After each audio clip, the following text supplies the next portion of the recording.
If you've ever had to write a web test, you're probably all too familiar with the pain of flaky results and just agonizingly slow execution times.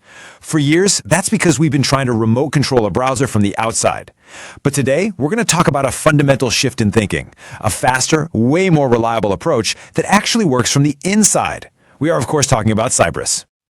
So here's what we've got on tap. We'll kick things off with what makes this a new paradigm. Then we'll compare it to the tools you probably already know. After that, we'll walk through setting up your first project, dive into its awesome debugging capabilities, and finally, we'll take a peek at where this is all going. All right, let's get right into it. To really get what Cypress is all about, you've got to see it as more than just another tool. It's really a whole new philosophy for how we should be thinking about front-end testing. At its heart, Cypress is a testing tool, but it's built specifically for the modern, super dynamic web we build on today. And here's the crucial part. It's not just for those big end-to-end tests anymore. It now brings both end-to-end and component testing together under one roof. So you can test the whole meal or just a single ingredient all from the same place. I love this analogy of the smart kitchen because it just clicks. You can think of older tools like Selenium as a food critic. They show up at the end, taste the final dish, and tell you if it's good or bad. Cypress, on the other hand, is the head chef, right there in the kitchen, tasting the soup as it's cooking. It has access to everything in real time, right from inside the application itself.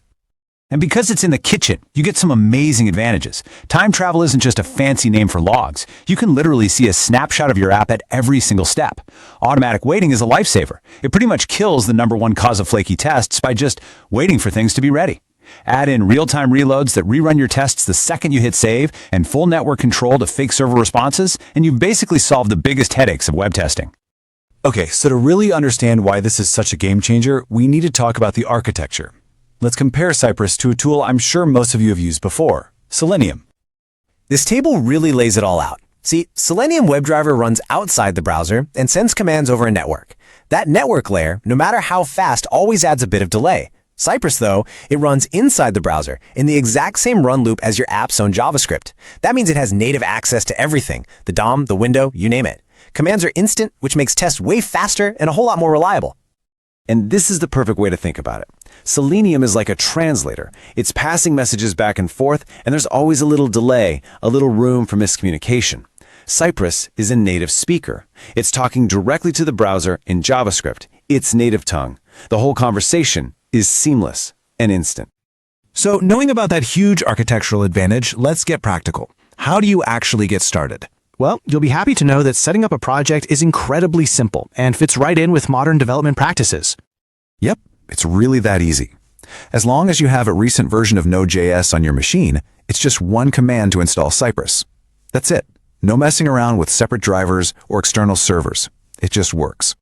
And since version 10, the project structure is even cleaner. The biggest change you'll notice is the switch from the old cypress.js file to a way more powerful and flexible JavaScript config file, cypress.config.js.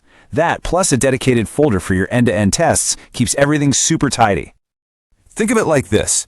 The old setup was like a hotel room. It was standardized, it worked, but you didn't have much say in the layout. This new config file, it's like building your own custom home. You get complete programmatic control over everything, from where your tests are to how your entire environment is set up. Now, this architecture doesn't just make tests faster. It completely changes the game for one of the most painful parts of our jobs, debugging. Let's look at how Cypress lets you see your tests in a whole new light.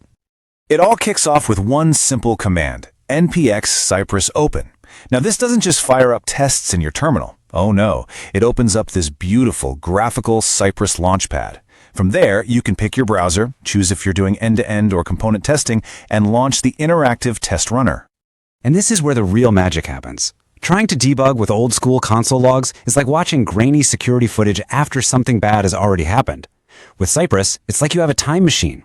The test runner takes a DOM snapshot for every single command. You can literally hover over any step in the past and see exactly what your app looked like at that moment. Finding failures becomes almost trivial. Okay, so let's wrap this up by bringing it all together and taking a quick look at where this whole testing paradigm is actually going.